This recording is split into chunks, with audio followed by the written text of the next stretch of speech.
Bab 3751. Pemuda berbaju hitam yang aneh. Lela Yuan dan Muliani Hu yang sudah diingatkan oleh Eric Qin sejak dini, langsung mengerahkan ilmu sihir.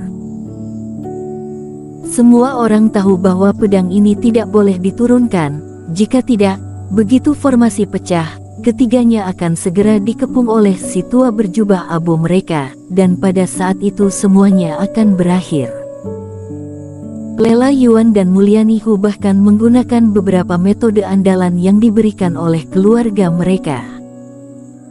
Dua cahaya Reiki melonjak dari tanah dan membombardir ke arah cahaya pedang. Namun, di atas cahaya pedang ini, sarana keduanya tidak bermanfaat besar.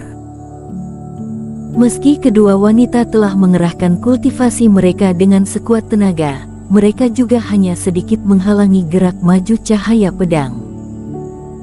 Segera setelah itu, cahaya pedang menebas ke tanah lagi dengan momentum yang sangat besar. Sebaliknya membuat Muliani Hu memuntahkan seteguk darah, dan Lela Yuan juga terdapat noda darah di sudut mulutnya.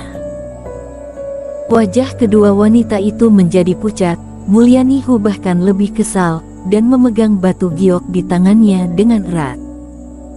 Entah kenapa, Eric Qin bersikeras membiarkannya menyimpan trik ini. Kalau tidak, cahaya pedang ini tidak akan mengenai mereka. Mata Eric Qin terlintas kilatan cerah, dan dia tiba-tiba terbang pada saat ini. Saat ini, basis kultivasinya belum pulih. Ketika dia memecahkan penghalang ruang hampa sebelumnya, dia menggunakan sedikit dari teknik tiada taraf, dan dia bukan lawan dari master hebat kedua kultivator. Dua kegagalan ini sama sekali. Pisau Yu yang muncul di tangannya. Sebelumnya, tinju kanannya menghancurkan penghalang ruang hampa, dan sekarang masih sedikit mati rasa. Kali ini, Eric Qin berganti menjadi menggunakan tangan kirinya untuk menggenggam pedang panjang itu. Pada saat yang sama, benih tiada taraf dalam lautan kesadaran meledak seketika dan berubah menjadi pohon yang menjulang tinggi. Bam! Tubuh Taois lengkap ilmu tiada dua dikerahkan, lalu seluruh kekuatan dalam tubuh Eric Qin langsung mendidih. Basis kultivasi pulih kembali lagi, pertama menembus fase penilaian 1 penurunan, kemudian mendekati fase penilaian 2 kegagalan. Di atas langit, ekspresi si tua tiba-tiba agak berubah. Dan cahaya pisau pada pisau Yu yang berubah semakin tajam. Pada saat ketika Eric Qin mengayunkan pisau, cahaya pisau juga terus menindih. Shush! Ketika menindih sebanyak ribuan kali, cahaya pisau seperti bintang meledak dengan dahsyat, seperti meteorit yang berguling dan menghantam di cahaya pedang. Gedebum! Ketika dua ilmu sihir bertabrakan, guntur menggelegar di udara, dan kemudian Reiki memicu badai yang menyebar penuh di langit. Kultivasi yang sungguh kuat, kekuatannya pasti lebih kuat dari Bobby Gao. Eric Qin yang diterbangkan oleh Reiki jatuh ke tengah formasi, dia menopang tanah dengan satu tangan untuk menstabilkan tubuhnya. Dia hanya merasa kedua tangannya mati rasa, darah di tubuhnya melonjak, dan matanya terlintas sedikit kilatan khusyuk. Lelaki tua ini mengenakan jubah Tao dan matanya seperti bintang. Dia telah meramal lebih dulu bahwa Eric Qin akan berteleportasi dari sini, jadi seharusnya dia adalah penatua besar dari organisasi rahasia siluman yang dapat meramal rahasia langit itu.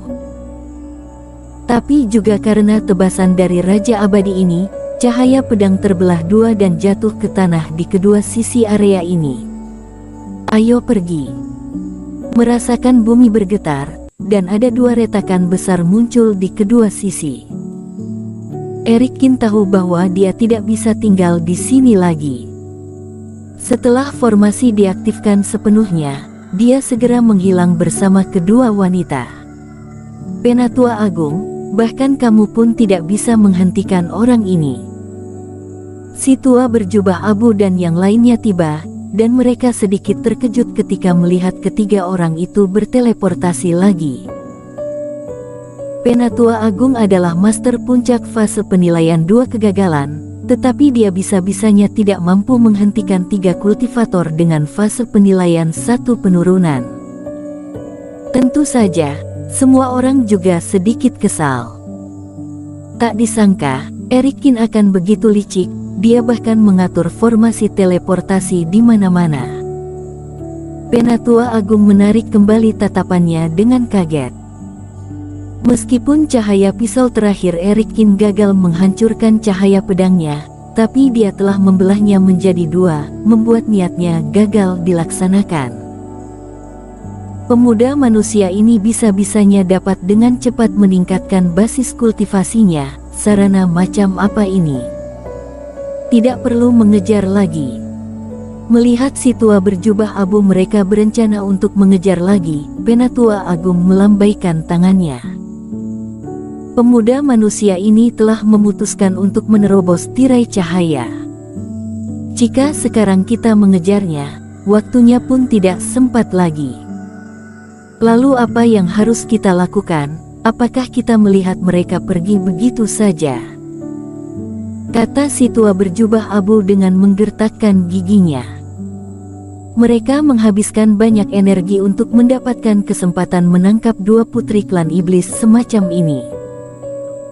Namun, Erikin malah melukai banyak dari mereka lebih dulu, dan kemudian menyelamatkan kedua putri pergi.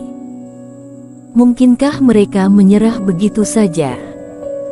Aku sudah mengatur langkah selanjutnya agar putra suci menunggu di bawah tirai cahaya. Semuanya harus diandalkan pada putra suci untuk meninggalkan mereka, kata Penatua Agung dengan ringan. Putra suci telah keluar untuk mengambil tindakan, bukankah itu berarti? Hati si tua berjubah abu berdebar sesaat, dan juga memiliki sentuhan kegembiraan di hatinya. Jika putra suci mengambil tindakan, orang-orang ini mungkin akan berakhir. Tempat ini adalah tepi tirai cahaya.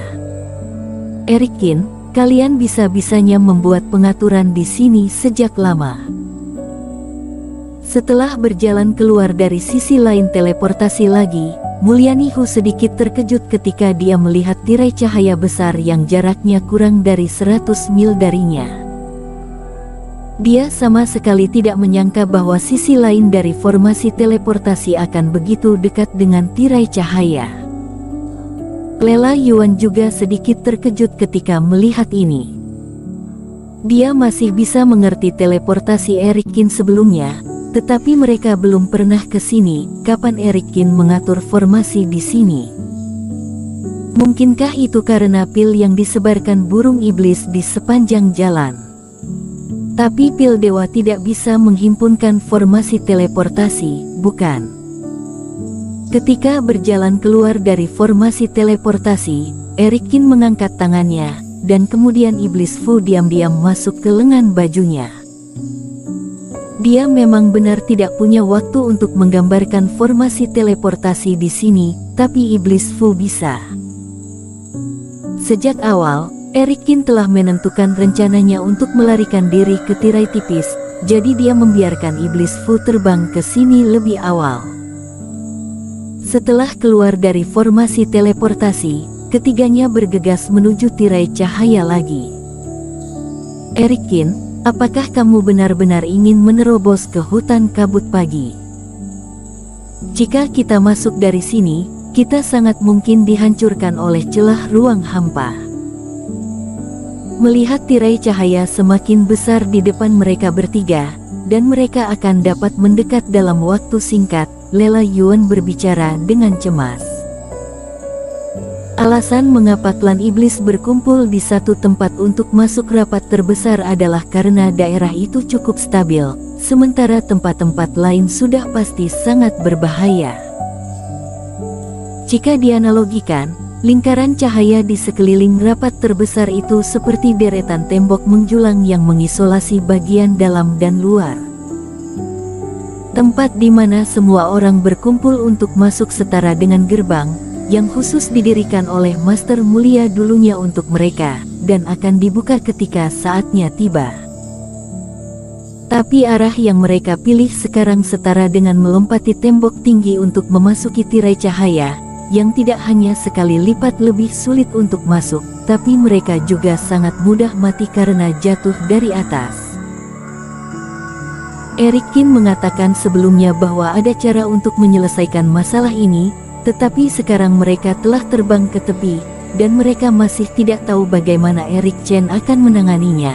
Ada sangat banyak celah ruang hampa di antara tirai cahaya ini. Hati-hati, ada seseorang di sebelah kiri kita. Namun, Erikin tidak menjawab, malah tiba-tiba melihat ke depan ke kiri. Kedua wanita juga segera menoleh. Di udara di depan kiri, kabut memenuhi udara, dan dalam kabut yang menyebar, sesosok duduk bersila di ruang hampa, matanya sedikit tertutup. Orang ini masih muda, berpenampilan awet muda, berambut pendek, dan berwajah cukup bersih. Kultivasi yang dia pancarkan hanyalah puncak fase penilaian satu penurunan, dibandingkan dengan si tua berjubah abu dan penatua agung, dia sedikit lebih buruk. Dengan melayang di udara, dia duduk tegak dengan berbaju hitam, seperti orang yang baru saja datang ke dunia, dan tidak memancarkan aura sama sekali. Apakah orang ini dari organisasi rahasia siluman? Tanya Mulyani Hu dengan gugup. Jika demikian, mengapa dia tidak datang untuk menghentikan kita, kata Lela Yuan. Bersambung.